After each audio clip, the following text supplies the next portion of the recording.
जी भाई अकरम सलाम अलैकुम। वालेकुम अस्सलाम।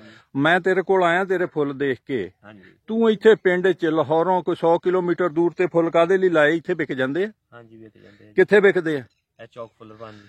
चौक फुल्लरबन भी फुल विकदे आ? हाँ जी। लो जी साडे लई ये भी एक खबर है ते एदा मतलब सफदराबाद मानावाला फरूकाबाद हर थां विकदे होणगे खानका डोगरा? हाँ जी तुहाडे इत्थे विक जांदे आ? ਸਾਡੇ ਇੱਥੇ ਵਿਕ ਜਾਂਦੇ ਆ ਤਾਂ ਹੁਣ ਆ ਜਿਹੜਾ ਨਾ ਮਸਲੇ ਦੀ ਵਜ੍ਹਾ ਤੋਂ ਕੋਈ ਘੱਟ ਵਿਕਦੇ ਆ। ਹੁਣ ਉਹਨਾਂ ਦਾ ਫੇ ਕੀ ਕਰਦੇ ਆ? ਗਲਕੰਦ ਬਣਾ ਲਈ। ਗਲਕੰਦ ਬਣਾ ਲੈਂਦੇ।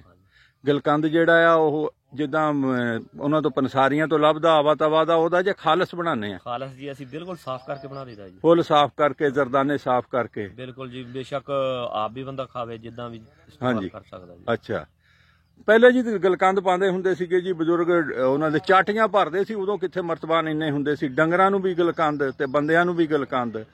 ਹੁਣ ਜਿਹੜਾ ਨਾ ਜੀ ਹੁਣ ਲੋਕ ਹਰ ਚੀਜ਼ ਪੰਸਾਰੀਓਂ ਲਿਆਉਂਦੇ ਆ। ਅੱਛਾ ਅਕਰਮ ਸਾਹਿਬ ਇਹ ਦੱਸੋ ਇਹ ਗਲਕੰਦ ਬਣਾਈ ਦਾ ਕਿੱਦਾਂ? ਇਹ ਜੀ ਤਕਰੀਬਨ ਅੱਧੀ ਕਿ ਚੀਨੀ ਹਾਂ ਤੇ ਅੱਧਾ ਹੀ ਫੁੱਲ। ਇਹ ਫੁੱਲ ਸਣੇ ਡੋਡੀਆਂ ਹੁੰਦੇ ਜਾਂ ਪੱਤੀਆਂ ਹੀ ਪਾਣੀਆਂ ਹੁੰਦੀਆਂ? ਪੱਤੀਆਂ ਹੀ ਪਾਉਣੀਆਂ। ਕੱਲੀਆਂ ਪੱਤੀਆਂ ਕੱਢ ਲੈਣੀਆਂ, ਸਾਫ਼ ਕਰ ਲੈਣੀਆਂ, ਜ਼ਰਦਾਨਾ ਰਹਿਣ ਨਹੀਂ ਦੇਣਾ ਤੇ ਬਰਾਬਰ ਬਰਾਬਰ ਪਾ ਕੇ ਤੇ ਉਹਨਾਂ ਨੂੰ ਮਲ ਲੈਣਾ। ਮਲ ਲੈਣਾ ਜੀ। ਮਲ ਕੇ ਫਿਰ ਧੁੱਪੇ ਰੱਖਣਾ, ਛਾਵੇਂ ਰੱਖਣਾ? ਧੁੱਪੇ ਵੀ ਰੱਖਣਾ ਆ, ਕੋਈ ਘੰਟਾ 2 ਘੰਟੇ ਹਾਂ ਬਕਾਇਆ ਛਾਵੇਂ ਰੱਖ ਦੇਣਾ, ਕੋਈ ਦੂਸਰੇ ਤੀਸਰੇ ਦਿਨ ਕੱਢ ਕੇ ਘੰਟਾ ਧੁੱਪ ਵੀ ਲਵਾ ਦੇਣੀ। ਅੱਛਾ ਜੀ ਉਹ ਗਲਕੰਦ।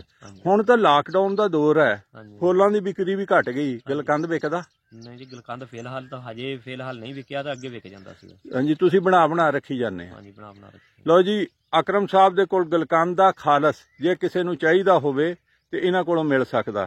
ਤੇ ਅਕਰਮ ਸਾਹਿਬ ਬਹੁਤ ਬਹੁਤ ਸ਼ੁਕਰੀਆ ਜੀ, ਅੱਲਾਹ ਤਾਲਾ ਤੁਹਾਡੇ ਜਾਨ ਮਾਲ ਕਾਰੋਬਾਰ ਚ ਬਰਕਤ ਪਾਵੇ। ਆਮੀਨ ਜੀ। ਸਲਾਮਤ ਰਹੋ, ਸ਼ਾਦ ਰਹੋ, ਆਬਾਦ ਰਹੋ। ਗਿਆ ਹੀ ਨਹੀਂ ਨਾ ਫੁੱਲ ਕਿਸੇ ਸਾਈਡ ਤੇ ਵੀ। ਅੱਛਾ ਜੀ ਤੇ ਅਸੀਂ ਲਿਜਾ ਮਾਲ ਕੇ ਰੱਖੀ ਗਏ, ਕੋਈ ਕਬਰਸਤਾਨ ਵੀ ਪਾਈ ਗਏ। ਅੱਛਾ ਕੁਝ ਕਬਰਾਂ ਤੇ ਪਾਈ ਗਏ ਫੁੱਲ, ਕੋਈ ਗਲਕੰਦ ਬਣਾਈ ਗਏ? ਹਾਂਜੀ ਠੀਕ ਹੋ ਗਿਆ। ਕੌਣ ਗਲਕੰਦ ਜੀ? ਨਹੀਂ ਜੀ ਆਪਣਾ ਫੁੱਲ। ਅੱਛਾ ਫੁੱਲਾਂ ਵਾਲੇ ਜੇ ਲੋੜ ਪਵੇ ਤੇ ਲੈ ਜਾਂਦੇ ਆ, ਨਹੀਂ ਤੇ ਫਿਰ ਅੱਜ ਕੱਲ ਫਿਰ ਦੇਖੋ ਜੀ ਦੁਨੀਆ ਦੇ ਕਾਰੋਬਾਰ ਬੰਦ ਹੋਏ ਆ। ਹਾਂਜੀ ਹਾਂਜੀ ਠੀਕ ਹੈ ਜੀ। ਆਹ ਵਿਆਹਾਂ ਸ਼ਾਦੀਆਂ ਤੇ ਜ਼ਿਆਦਾ ਲੱਗਦੇ ਆ, ਕਈ ਫੁੱਲ ਜਿਹੜੇ ਉਹਨਾਂ ਨੂੰ ਤਾਂ ਗੁੱਛੇ ਹੀ ਲੱਗੇ ਜਿੱਦਾਂ ਇਹਨੂੰ ਲੱਗੇ।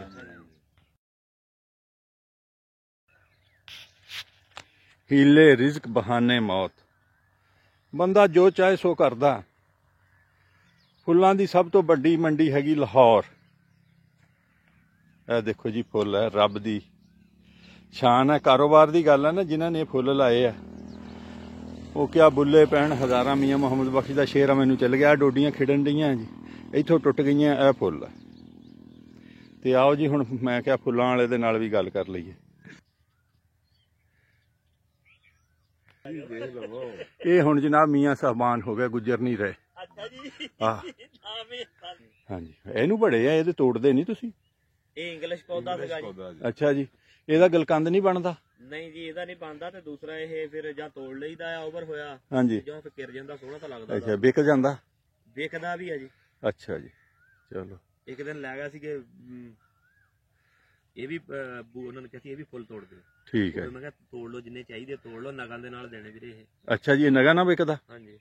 ਇਹ ਕਿੰਨੇ ਦਾ ਨਗ ਵਿਕ ਜਾਂਦਾ? ਉਹ ਉਦਾਂ ਤਾਂ ਭਾਵੇਂ 5 ਰੁਪਏ ਕੋਈ ਦੇ ਦੇਵੇ, ਦਿਲ ਕਰੇ ਕੋਈ 20 ਦਾ ਵੀ ਲੈ ਜਾਈਏ। ਅੱਛਾ ਜੀ ਅਗਾਂ ਜਾ ਕੇ ਭਾਵੇਂ 20 ਦਾ ਚੱਲ ਜਾ, ਤੁਹਾਡੇ ਤੋਂ ਤਾਂ ਸਸਤਾ ਹੀ ਲੈਂਦੇ ਹੁਣ। ਕਹਿੰਦਾ ਸੀ 5 ਰੁਪਏ ਦਾ ਦੇ ਪਹਿਲਾਂ ਕਹਿੰਦਾ ਸੀ। ਹਾਂ ਮੈਂ ਕਹਿੰਦੀ 5 ਦਾ ਮੇਰੇ ਨਹੀਂ ਬਾਰੇ। ਅੱਛਾ ਜੀ ਕਹਿੰਦਾ ਖੜੇ ਕਿਰਦੀ ਆ। ਮੈਂ ਕਿਹਾ ਕਿਰੀ ਜਾਣ ਦੇ। ਅੱਛਾ ਜੀ ਅਜੀ 5 ਦਾ ਹੈ ਸਦਾਈਆ। ਮੈਂ ਕਿਹਾ 20 25 30 50 ਰੁਪਏ ਦਾ ਦਿੰਦੇ ਆ ਤੁਸੀਂ।